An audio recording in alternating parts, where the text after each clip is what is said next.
Welcome to the Deep Dive. This is where we take source material that you find interesting and we really unpack it. Yeah, try to get beyond the surface, find the key insights, the knowledge hidden inside. Think of it like getting a really good grasp of something efficiently. And today, we're looking at something quite unique. It's a YouTube transcript from the Shriji Talks channel. Right, the title is Rajasthani Haunted Family Secrets Finally Revealed Horror Story Podcast, Dr. Trishla Chaturvedi. Quite a title. It is, and it sounds like a straight-up horror story, but honestly, it digs into much more. Cultural beliefs, how people interpret, weird events. Exactly. So our goal here isn't to say, oh yes, ghosts are real, or no, they're not. It's more about understanding the story as told in the transcript. Looking at the cultural backdrop in Rajasthan, getting my perspective maybe on some of the elements involved. Yeah, and the source is really personal anecdotes, beliefs shared in that video.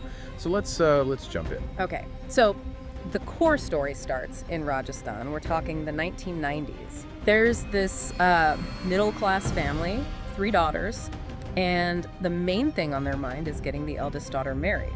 And we need to remember how finding a match worked back then.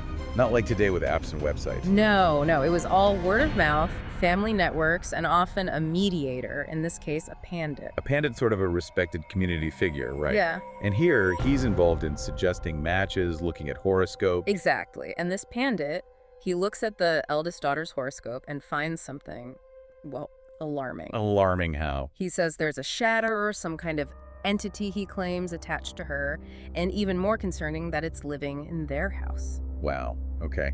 And the family's reaction? Initially, disbelief. I mean, they hadn't noticed anything overtly spooky or supernatural themselves, so they're skeptical. Makes sense. So at this point, the entity isn't like throwing plates or anything? Apparently not. According to the pandit, it's more of a latent presence, but he gives this stark warning. Which is? If she gets married while this thing is attached, it won't just go away. It becomes a permanent part of her life and could potentially harm her future husband, her new family. A lifelong companion, basically. That's quite a thing to be sold. It is. And then he points to certain things in the house as proof.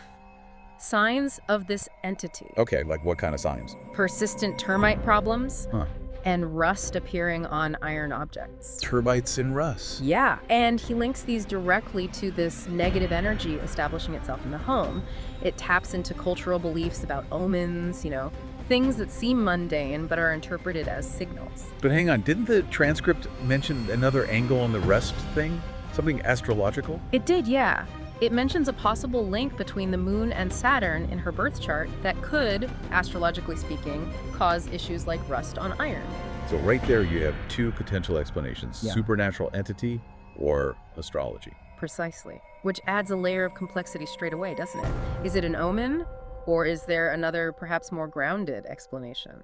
But the pandit's interpretation, that seems to be the one that stuck with the family. It seems so. It planted that seed of fear. And it's a great example of how cultural stories give us ways to understand things that go wrong, even if other explanations exist. And that fear, it sounds like it started to grow. The transcript says, after the pandit said all this, the family started noticing strange things. Exactly. The power of suggestion, right. Once you're looking for something, you're maybe more likely to interpret ambiguous events in a certain way. A creek isn't just a creek anymore. So they're getting more scared. What do? Well, they decide they need more help. And they turn to a tantric. Guided, actually, by the same pandit who made the initial diagnosis. Okay, a tantric. That's someone who uses, like, rituals and specific knowledge for spiritual things, right? Generally, yes. Esoteric practices, sometimes for healing, sometimes for other interventions. And this tantric's assessment, it ramps things up considerably. How so? He doesn't just say it's a shadow. He says the daughter's under a curse or maybe has a jinn attached to her. A jinn. Like a genie, but maybe not the friendly kind. Well, in many traditions, jinn are powerful, often unseen beings. And this tantric claims this jinn won't just cause trouble, it could actually kill her husband if she marries. Whoa. Okay, so the stakes just got way higher. From a vague shadow to a potentially murderous jinn. Yeah, quite the escalation. Fear really seems to be driving things now. And the tantric, he offers a solution, presumably. He does, a very specific ritual, yoni puja, for purification. Yoni puja. Can you explain that a bit? The transcript mentions kadam too. Right, Kyatam is noted as a significant place for Tantra and this type of worship. Yoni Puja itself involves ritualistic worship focused on the female generative power, Shakti. It's rooted in specific Tantric traditions. It might sound, well, unusual to those outside that context. Okay, and what did this ritual involve for the daughter? The instructions were quite precise. She had to wear clothing of a single color from her undergarments outward. Same color, okay. And bring specific offerings. Sweet pan was mentioned, other things too. But why? What was the tantric's reasoning for this specific ritual? This is where it gets really interesting and maybe a bit disturbing. He explains the entity, the jinn, needs to form a kind of relationship with the daughter before she marries. A relationship With the entity. Yes. His logic, as presented, was that this premarital connection was necessary to then separate the entity from her later. I'm not sure I follow that logic. Well, his claim was, if this didn't happen, the entity would gain total control after the marriage, become inseparable, impossible to remove. So it sounds like he's using their fear. Marry her off now, and it's disaster. Do this ritual first. And maybe there's a chance. It's a very fear-based argument, playing right into their worries about her future. And the family, they must have been terrified. Did they go through with it? They did.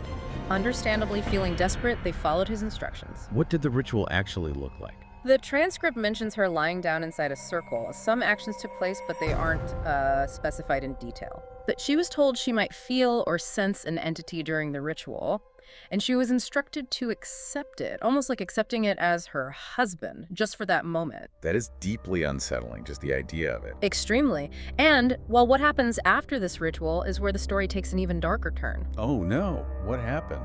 The transcript describes really dramatic, frightening changes in the daughter's behavior. Changes like? Sudden, violent outbursts, things like throwing a heavy cooker, a pressure cooker, at the television. Goodness. Hitting her own head against walls, just completely uncontrollable episodes, apparently. The family couldn't manage her during these times. That sounds less like a shadow and more like something else entirely.